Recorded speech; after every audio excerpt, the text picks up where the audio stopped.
Hello, everyone. Welcome to Zoomed Out Live, where we find out about everybody's experience of what it was like and what it continues to be like for some of us to be part of a church where no one can remember to unmute.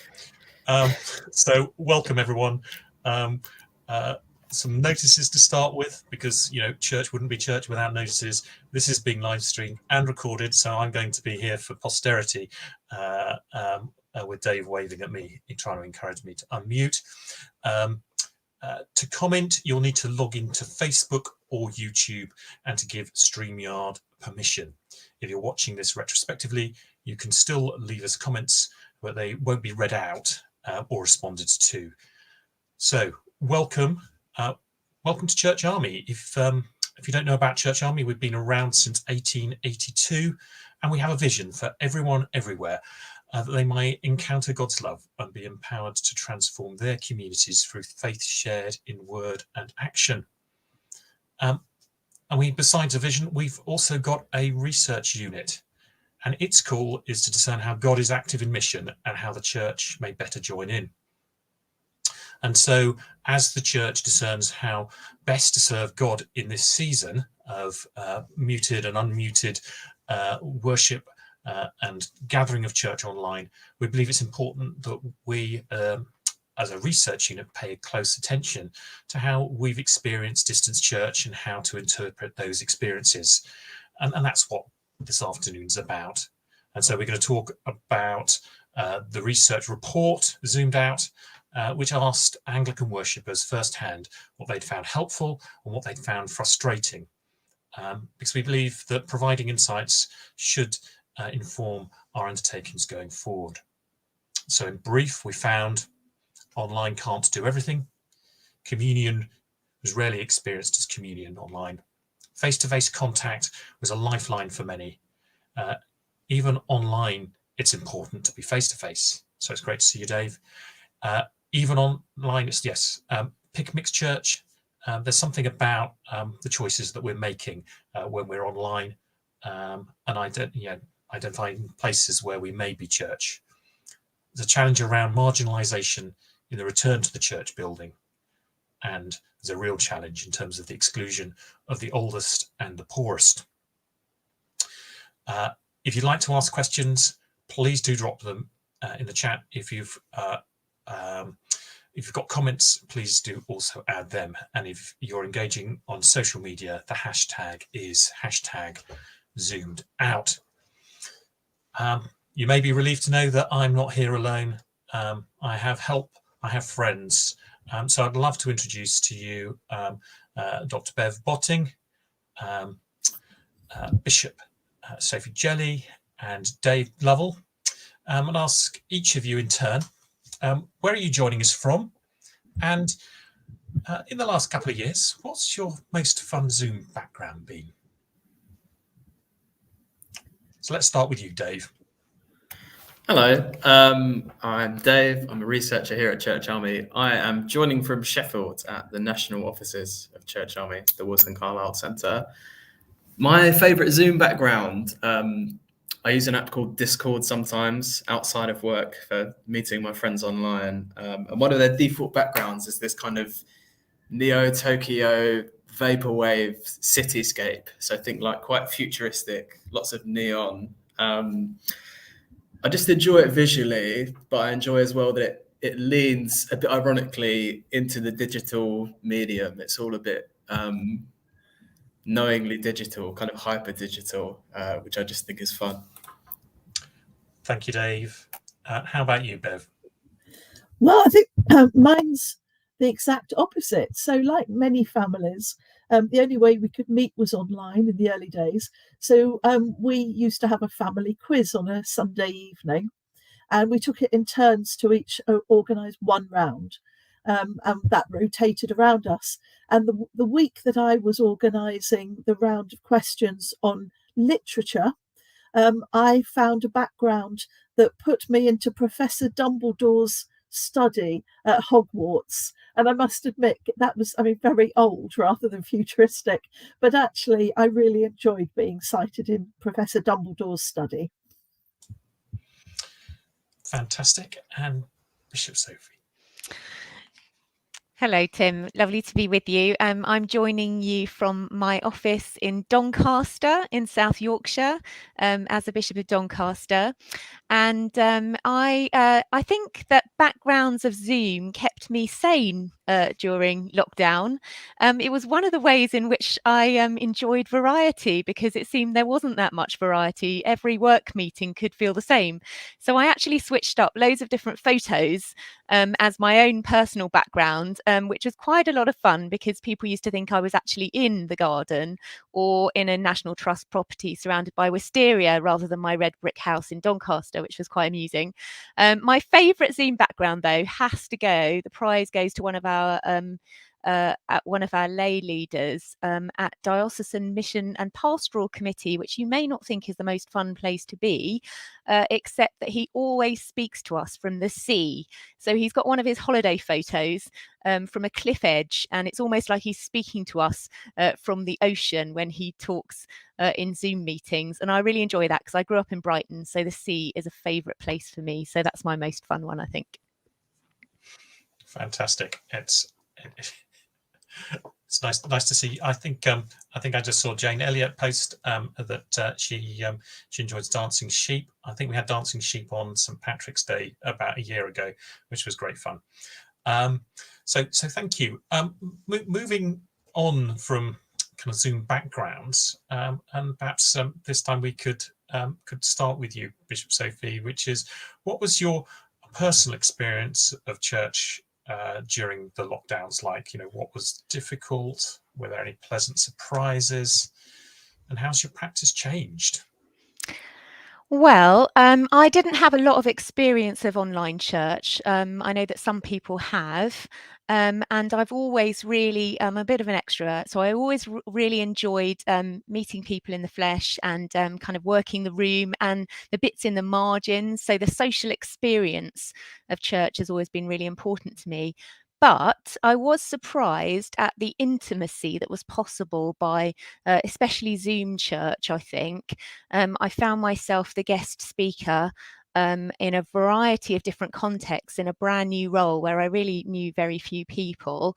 And so I didn't enjoy not having the faces in the room with me, but I did get used to even facial reactions. I think you've already mentioned that seeing people's faces matters even online.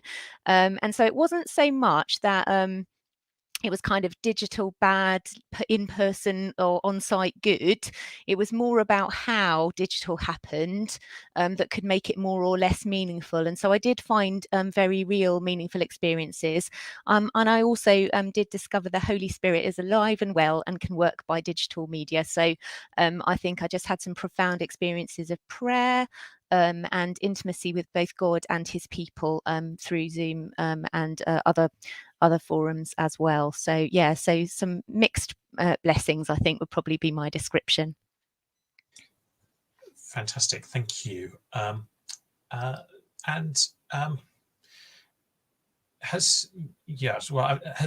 you changed in the last, since the end of Plan B? Would you say practices have changed? I think we have got much more used to the kind of hybrid offer. I know not everybody likes that term, but recognizing that different means has been more inclusive for some than others. We have a member of the family who's disabled, and digital just didn't work for them. So it isn't even that it's necessarily included all disabled people. I know that some have really appreciated that, particularly if church attendance has been hard. But I think overall, many are trying to retain both ways of operating and being quite selective. What works best by Facebook or by Zoom or by YouTube, rather than just kind of one option or the other. So again, I think we're being much better informed, but undoubtedly we've changed, and as a diocese we've got a variety of different ways that's been a great blessing to us, but also a real challenge. And I think especially in the early days when people felt they were learning a new skill a day practically, that was really hard, getting organized and equipped to be able to offer different ways of worship and communication was a real challenge. I think now we've skilled up. We're trying to discern which is best for which, really. Great, thank you.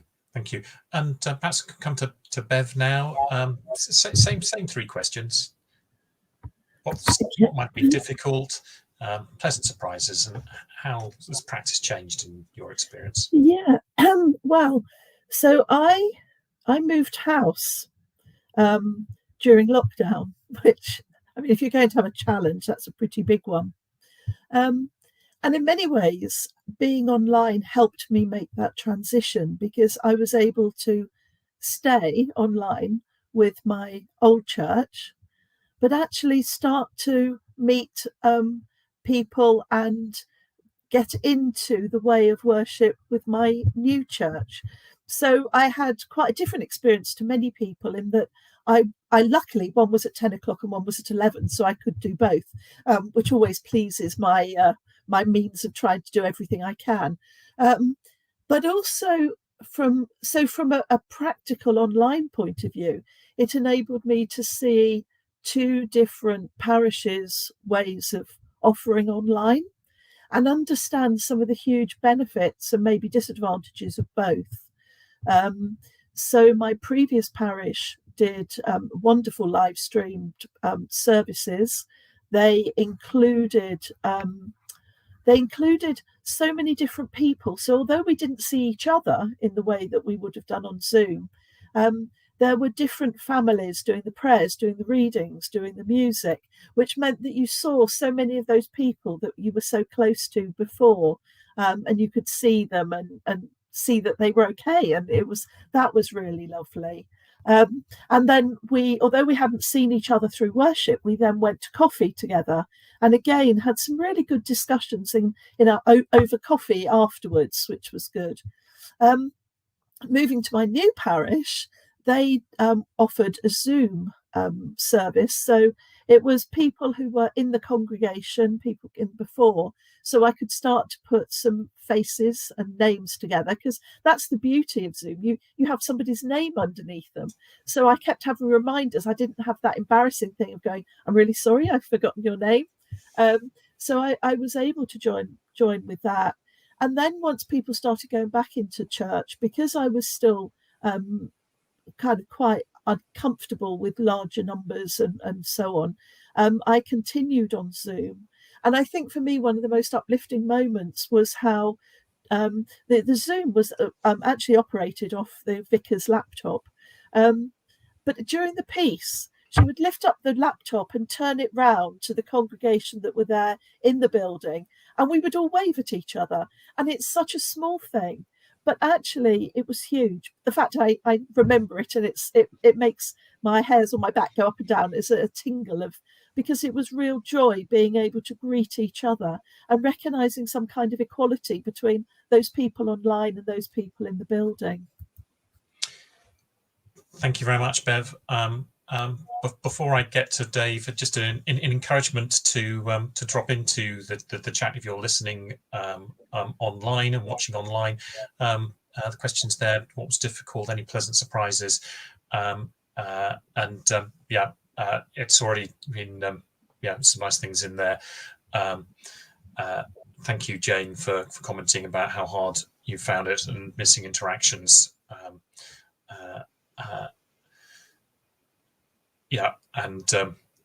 And from Andy, I heard so much during lockdown. We were not going to go back to church as it was, and I'm looking for those places that have done that and are working that out. So, Dave, what's it like for you personally, as opposed to all that listening you did in the research? Yeah, for me personally, I didn't love it.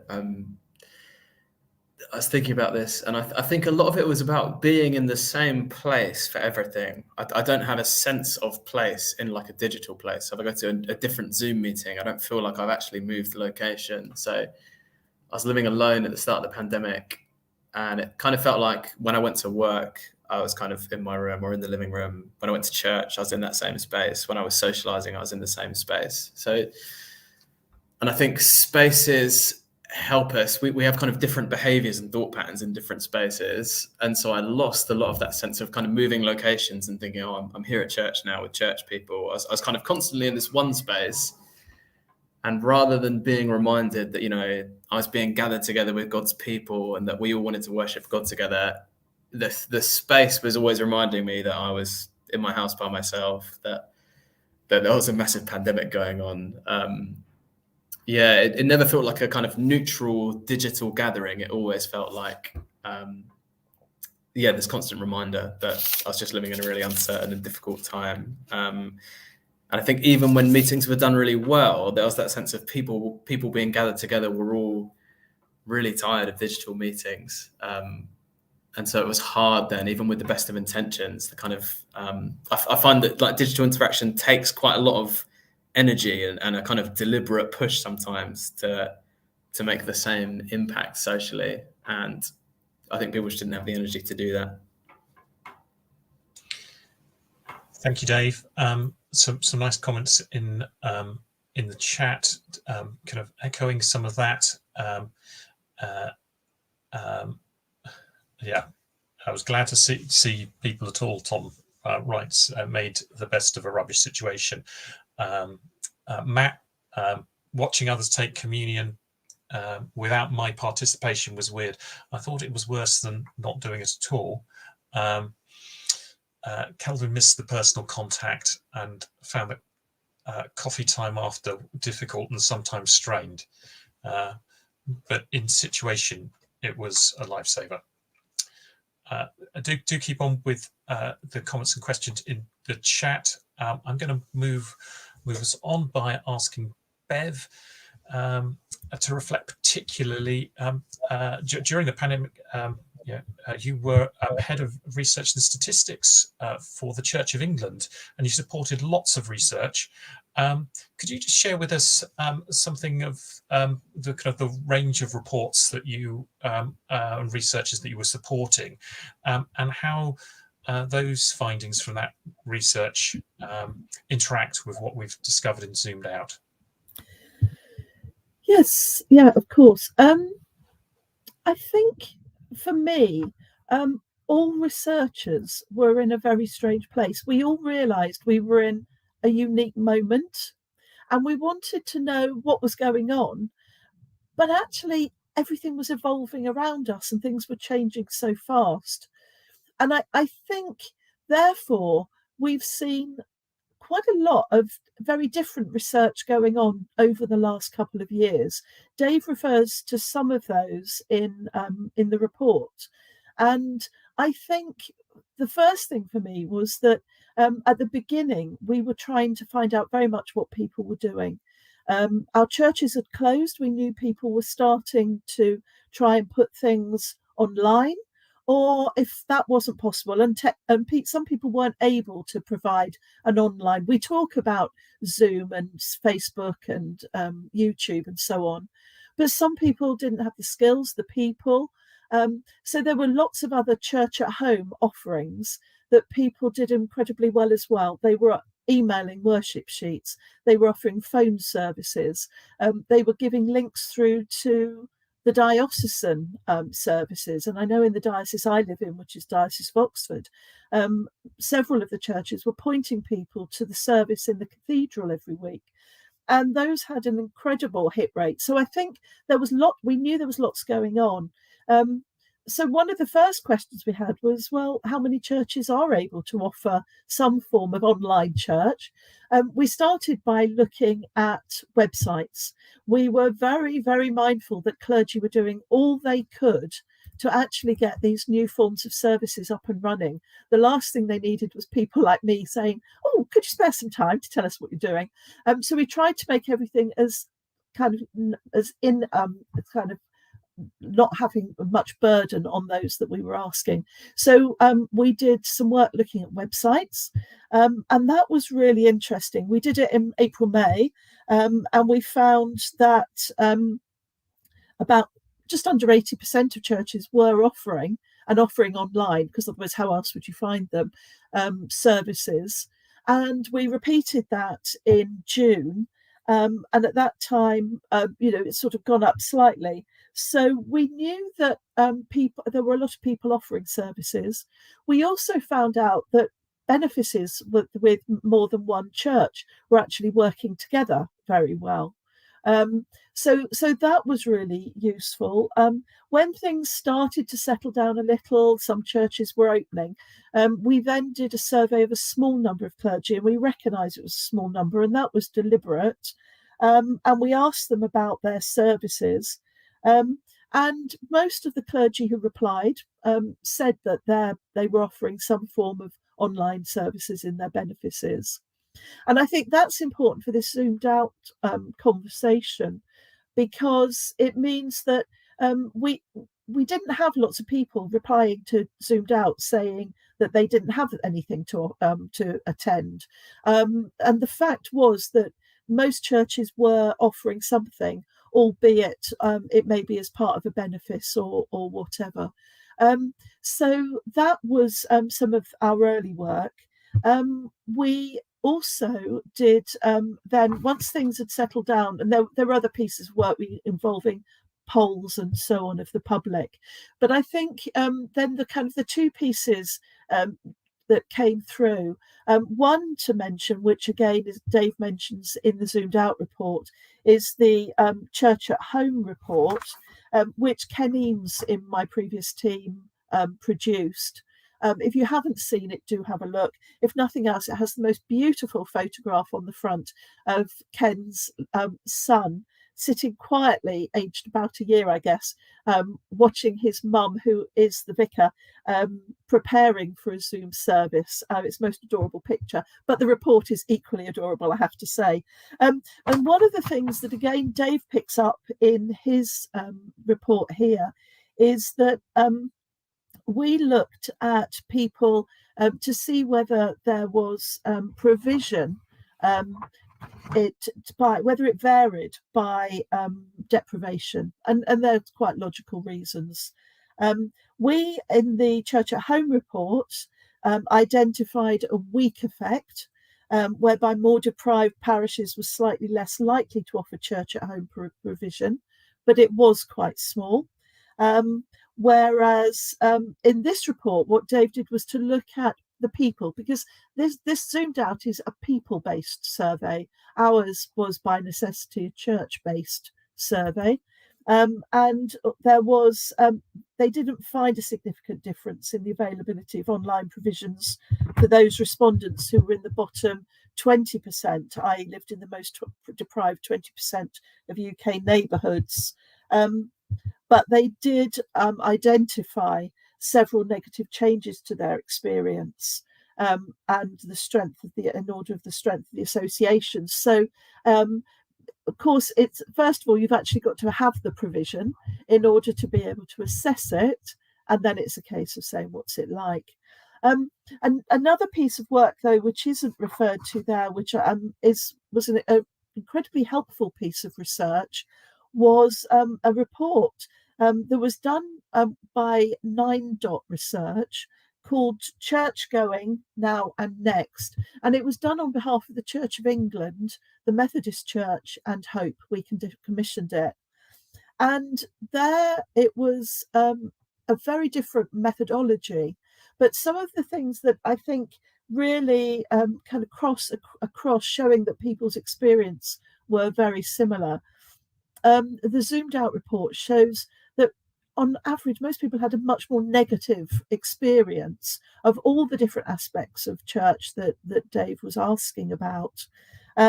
Whereas, and what the 9 Dot report was looking at was looking how different types of people responded to those different things that we were all facing in online worship.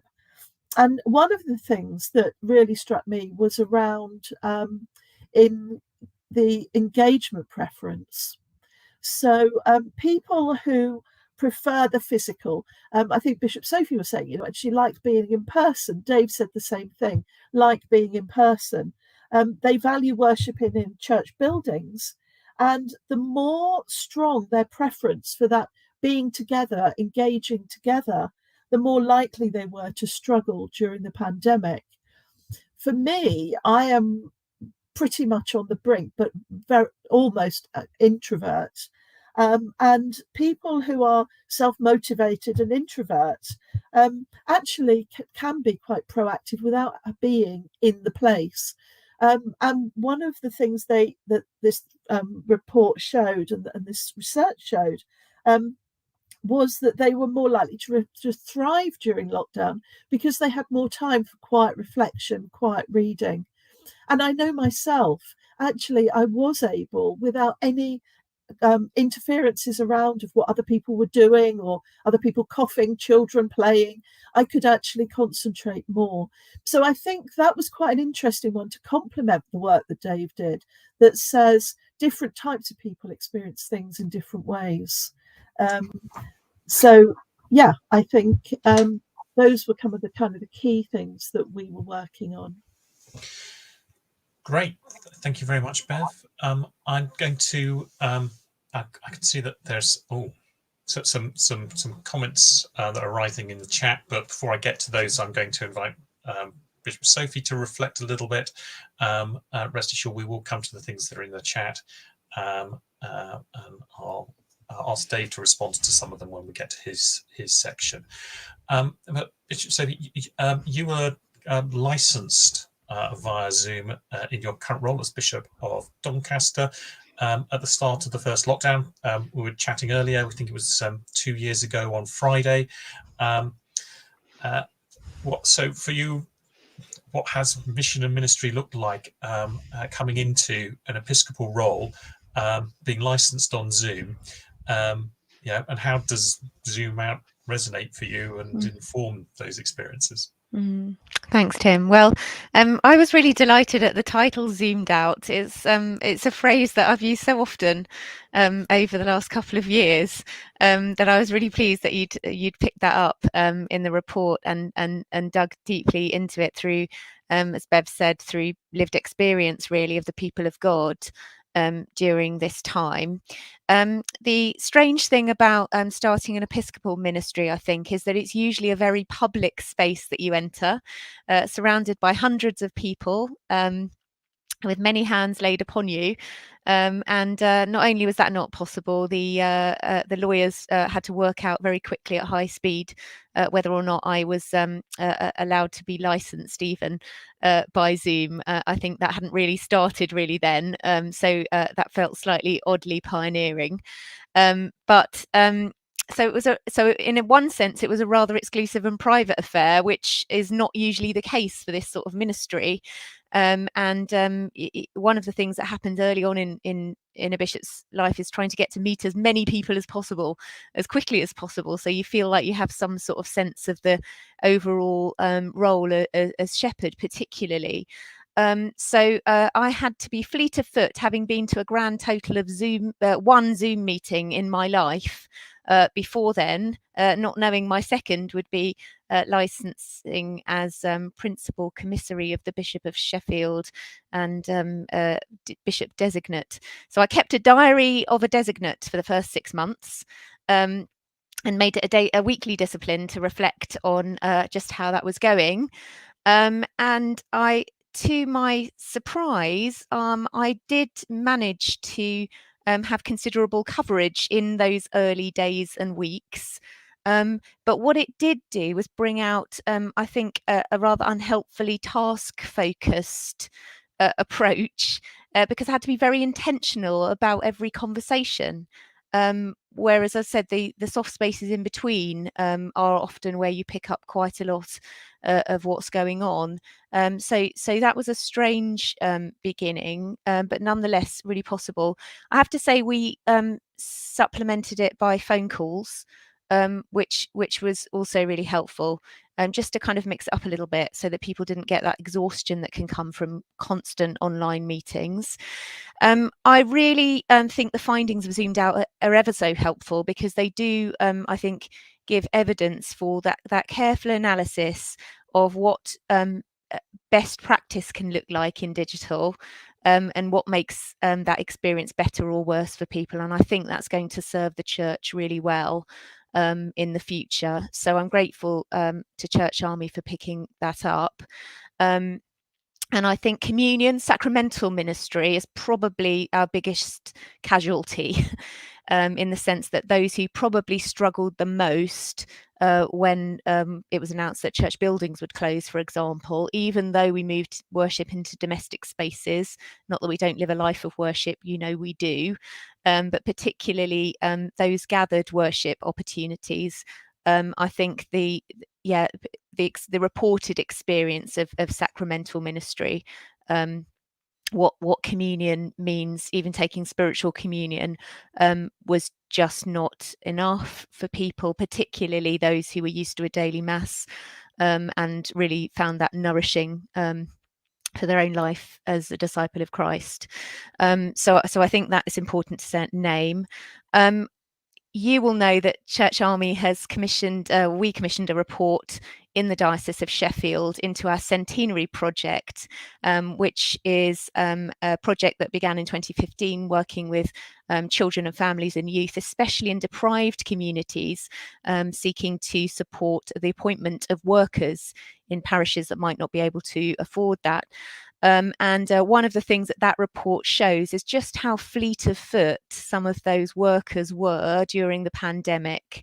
And so switching messy to online, and then perhaps complementing that with a delivery of materials or whatever, obviously in a COVID sensitive way, was something that workers who had a list of people that they were working with could do.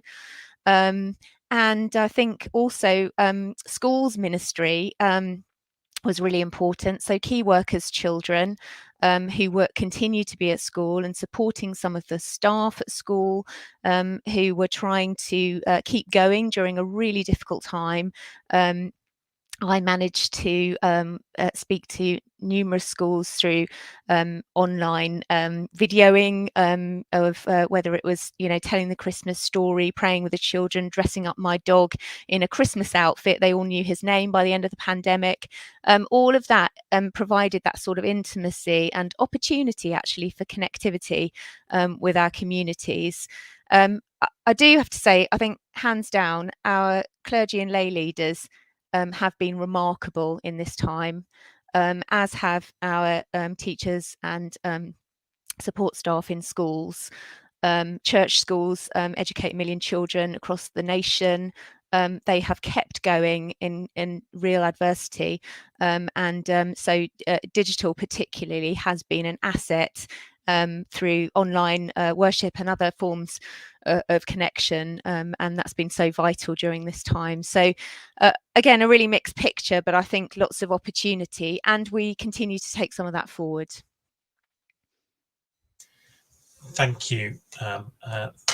Thank you for the plug for Church Army Research Unit. Excellent report, Centenary Project, Diocese of Sheffield. If you're in another diocese and you want some excellent research done, do get in touch. But kind of seriously, in relation to that report that we did, it was really, really striking for me how doing the simple things well, the things that we instinctively often kind of know to be right about, investing in children and youth, making sure that people are adequately resourced and supported for their roles, for them to do simple things and do simple things well, have a real impact. Thank you. I'm going to move on to Dave at this particular point, and by moving on to Dave, I'm going to try and pick up some of the questions in the chat.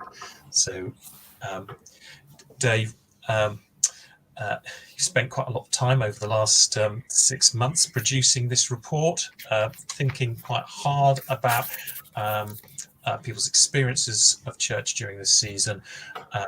You've been listening well and in a really systematic way to Anglicans from across England.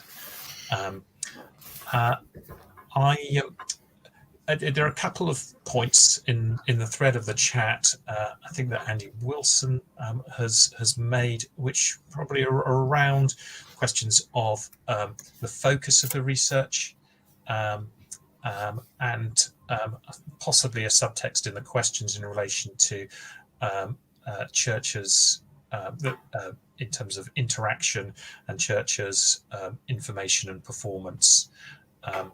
So perhaps if you could just give us a little bit of an overview of kind of what you've done in terms of the research and why you've asked particular questions, and perhaps mindful also something that Tim Rook may or may not have put in the chat yet, in terms of which things haven't we reported on and why. Quite a lot of questions there, so do come back to me if you want clarification. Thanks, Tim. Yeah, I'll start. I saw a question about why have we reported on church services. I'd want to say I think we've not reported exclusively on church services.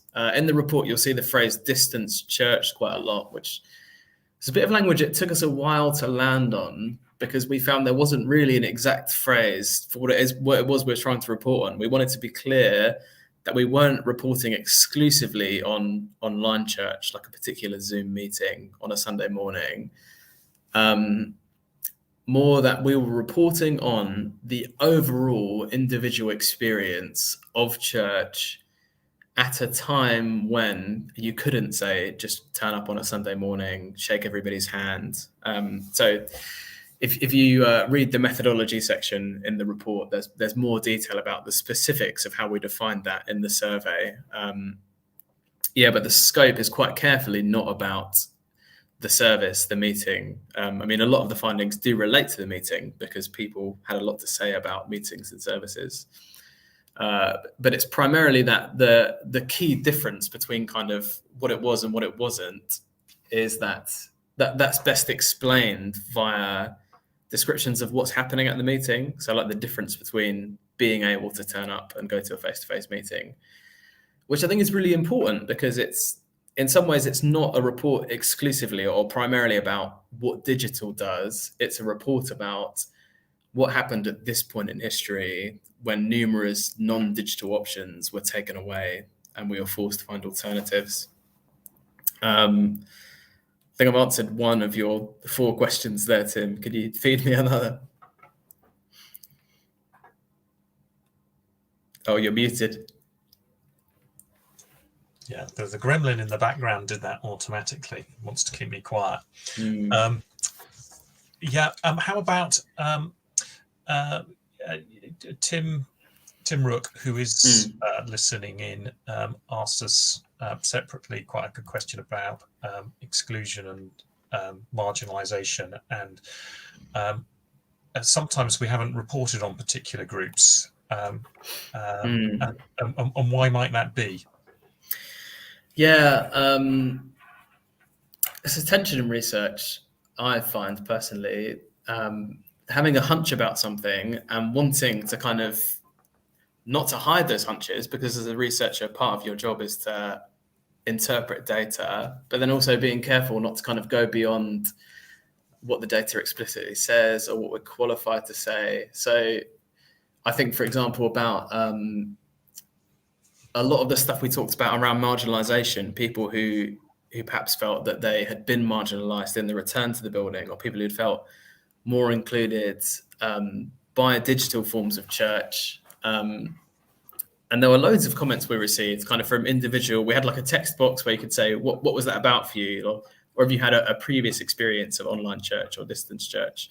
What had led you there? And so there were some people who said it was because they had disability. Some people who said they found like an LGBT inclusive church. Some people who are just kind of interested or curious. Lots of tiny findings there that you kind of wish you could zoom in on and have maybe 1,000 more people in your sample and go back and ask all these different questions. And that's all kind of part of the bigger frustration as well, which is that when you are sampling people using digital tools and you're asking them about digital engagement, if people can't use digital tools, you're going to have a really hard time finding anything out from those people. But our response to that is never to say, oh, let's just not do any research. It's to say, let's do the best research we can possibly do. And thanks, Dave, and thanks to the team for doing the best possible research that you've been able to do in this, the limiting context that you've described, and reporting responsibly in relation to those things. There are a number of people in the chat who want you to be a prognosticator, or all of us to be prognosticators in terms of kind of predicting the future. What's actually going to look like in the autumn, even. I'm making reference to prognosticator because Dave's very publicly on Premier Radio said that he's not a prognosticator. But I'm going to press you, and I'm going to press Bev and Bishop Sophie, if I may. Our research identified places where online practice was felt to be a bit of a compromise, but other places that there have been a supplementary benefit. For example, online prayer meetings. So for each of you in turn, and I think I'll start with Bev and then Bishop Sophie and then back to Dave. Do you think we're seeing the widespread development of new hybrid practices? And is there anything we should be letting go of whilst we're holding on to new things? So, yeah, I mean, I think Ken makes a really good point in the comments that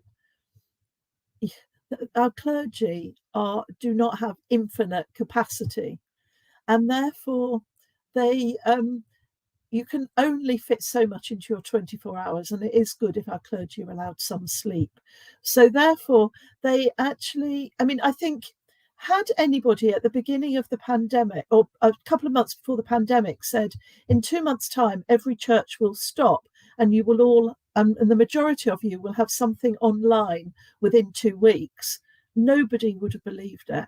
So I think our clergy did an absolutely incredible job in terms of what they were able to do. And yeah, we were learning as we went along and things obviously improved.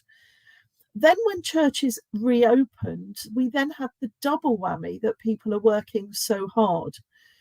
So I suspect that those places that have good support networks within the churches, maybe people in the congregations who are good at the kind of techie stuff, other places where it will be sustained.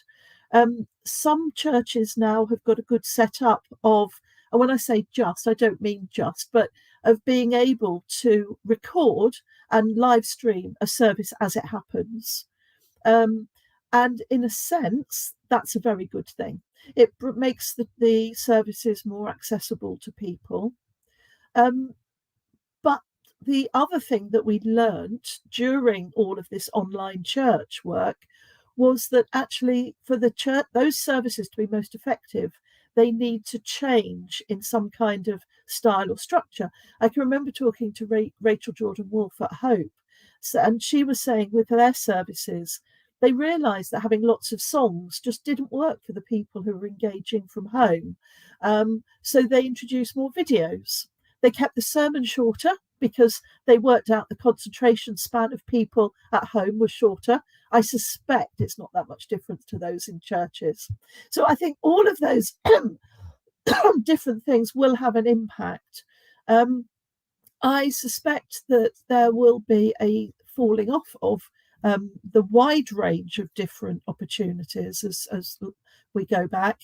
But I think, and again, I refer back to the 9-Dot research that showed that people actually value having those alternative ways of engaging with church. The people for whom church buildings are inaccessible, for whom illness or being advanced in age and unable to get to church, for those people, they really value it.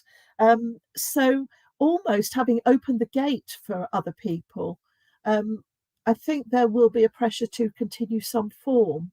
So I don't have a crystal ball. I wish I did, but then all of our jobs would be redundant. But I think for me, it's around saying that there will continue to be some. I suspect those for whom they are burnt out from trying to do both, it will slowly cease. But what I hope is that those people that do continue, it becomes accessible for maybe a wider group of people, maybe those in the deanery, those in the sort of wider areas, so that they can still have a church community to call their own. Thank you very much. Just a quick supplementary for Bev, because in the chat, Alison's asked a question. I don't know whether it was the 9-dot research or some qualitative research that you alluded to earlier. Alison's asking about the number of participants. Okay, it's quality research, so by definition, the numbers will be small. The methodology was, though, to form online communities in the kind of like a Facebook group, effectively. So although the numbers were quite small, I think we had 3 groups and possibly there were 10 to 20 people in each one. I can't remember the exact numbers. But the key thing about it was that it wasn't just a 2-hour focus group or a telephone call or something. People were actually in the group for a week and asked to contribute something every day. And they could see, once they'd answered a question, they could then see other people's responses and reflect on those as well. So it was a very rich environment. So the answer to the question is probably in the region of 30 or so. But actually, I think the methodology gave us a much greater breadth as well. Thank you very much. Move on to Bishop Sophie now. Hopefully you can remember the question. Something about the future. Yeah, so I think some of what we've been doing has just helped us in difficult times. So just being able to live stream ordinations that were limited in number, so that Granny could attend, was really important, and that's developed a new kind of skill, if you like, that our cathedral is now equipped to do that kind of thing when needed, and can make that decision, and it's high quality. I think the things that we've retained are quite interesting from a diocesan point of view. The connectivity between senior staff, if you like, and the wider diocese feels to have been strengthened by some of the ways that we are working. So we take it in turns to do a weekly Facebook morning prayer from one of our studies or whatever, just to pray with the people of God who want to join in or catch up later in the day on a Thursday. And we've decided to keep that. It's not huge. There's kind of 20, 30 people that join in live, and then probably others catch up during the day. But it's something that we intend to continue. And are not stopping. I'm just noticing a couple of comments in the chat, one of which is about children and youth, if I just might pick that one up. I think it's really important to note that I know the scope of the research says that under 18s weren't your target group, as it were, which is important. But Andrew makes a good point here, that because everything was the same, if you like, and children, many of whom relied on online learning where it was offered and possible. I know that was difficult for some. That actually one of those, the relational deficit, if you like, which is usually relational ways of working, are at the heart of our children and youth ministries, for sure, and usually away from the home. And sort of particularly with youth away from parents often. I think it's just really important to note that hasn't perhaps worked for everyone everywhere. However, as before, in some cases it does work really well. So for example, some of Youthscape's work happens deliberately online because it can be accessed from a bedroom or whatever, and that's really important for certain projects, so that a young person can do that and doesn't have to go out or even put themselves forward. They can access it quite in a low-key way that doesn't require them standing out from the crowd, as it were. And I think that's really important to learn. But overall, I think probably there was a deficit for our children and young people, and quite a lot of families have said, they really struggled, whereas in church, as they didn't struggle as a family, it was just accepted that they kind of all went and managed to have a engage fully in a variety of ways. So I think that's important. So many of our children, youth workers and family-oriented church spaces have been really keen to get up and running again in person. I also want to note the comment about those who are feeling fearful about coming back or moving into the future.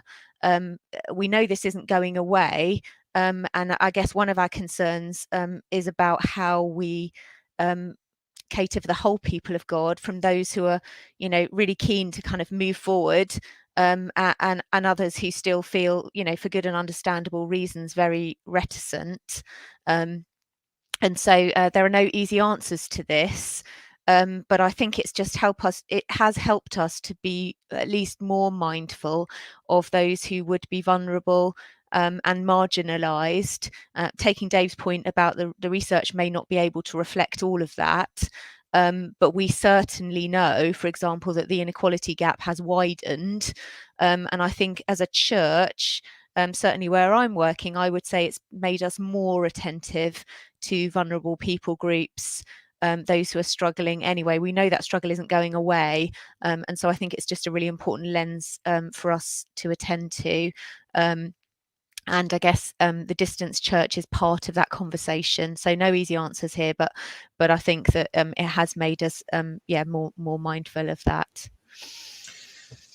Thank you. I think that's a fascinating point at the end in terms of making us more mindful. And I'm going to speak off script in terms of hunches and not research backed up. But I think there's something of the season which has literally it caused us to step out from the church into communities that we haven't always been present to. And that's been a really interesting and in some places exciting and challenge for us in terms of how we have moved from inside the church to out. And I'm quite challenged by the language about going back when in terms of the movement of going out and encountering a wider community, not least a community of profoundly marginalised peoples, is, I think, something really important for us to pay attention to. But I shouldn't speak when I'm chairing. So Dave, you speak. Tell us about the future. What should we be holding on to and perhaps what let going of? Ken Ames's question in the chat's got me thinking. He said, to what extent do you think church at home will persist? And do we have a prediction for the proportion of churches that might be offering that, like in the autumn, for example? I would want to ask, what is church at home? Which actually, just for clarity, it's really well defined in the Church at Home report. But more generally, I'm just thinking about my own practice. Like about once a week, a guy at my church will message me and some other guys and say, "Oh, how can I pray for you?" There'll be like a WhatsApp channel where he asks that question. Is that church at home? There are digital practices that I've been involved in, for the last 5 years as part of my church life, and those things are still continuing. I think some churches will continue with church at home. That's as much as you'll get out of me in terms of prediction. So my church is one of them. I go to, well, I don't always go to it, but there's like a workday prayer meeting now at 12:15 on Zoom that I sometimes go to. And I really enjoy that. I really enjoy seeing people's faces, praying with them, just a kind of interlude in my day where I remember who I am, what I'm a part of, just get to pray with people I know and love. So I definitely think there's no going back. Like I think 3 years ago, that would have just seemed like a huge undertaking. And I think a lot of it is that our context has changed. So individually as worshippers in churches, people are ready to attend online meetings. They have that pattern. But also I think there are implications for mission in terms of like the whole of society has changed. So people are just more ready to interact in a digital space. And so then necessarily, if the church is faithfully contextualizing the gospel and reaching out to people who don't know it, and I really hope that that's what will happen, then I think necessarily there's going to have to be a greater kind of online expression of church, because surely church needs to modify to the context that it exists in. Thank you, Dave. We've got a great question from Tim. Could disabled ministers be encouraged to keep the online expression of church going? And I mean encouraged financially, which is one which I won't ask Bishop Sophie to answer, but I'm sure we'll reflect on in Bishop staff team meetings and at synods and elsewhere, which is the place where that one can be addressed. But I think certainly in terms of the report zoomed out, and we hope that many people will read it and be encouraged to read it, perhaps as an outcome from this afternoon. It does highlight there's a danger of marginalisation and potentially of re-marginalising people for whom the last 2 years has been a period of the church coming out and joining them when they were already online and in community. So it's a good challenge, Tim, and others who are encouraging us to think about what the direction of travel is for the future. But for now, the direction of travel is towards closing off this live call on time at 4 o'clock. So we've got some new comments. David, thank you. Lockdown helped the church to discover ways of relating to other people, particularly the young. And those things, yes, ways which the young have been using for years. Thank you for that, David. For now, I need to give thanks to Bishop Sophie for everyone who's and Bev and Dave, for everyone who has joined in the chat. Thank you for your questions and for your comments. There are ways to engage with Church Army that are going to be appearing on your screen, and future events that you can sign up for. But for now, it's time to say thank you. Please do pass on the report to friends and family and encourage them to read it. The report does highlight and make reference to other reports that have been undertaken that Bev made reference to. So yes, as you can see on the screen, more online at churcharmy.org. So thank you, one and all. Bless you all wherever you are, online or offline, whether or not you're watching this live or later in the day. And look forward to seeing you another time. Thank you very much, everybody.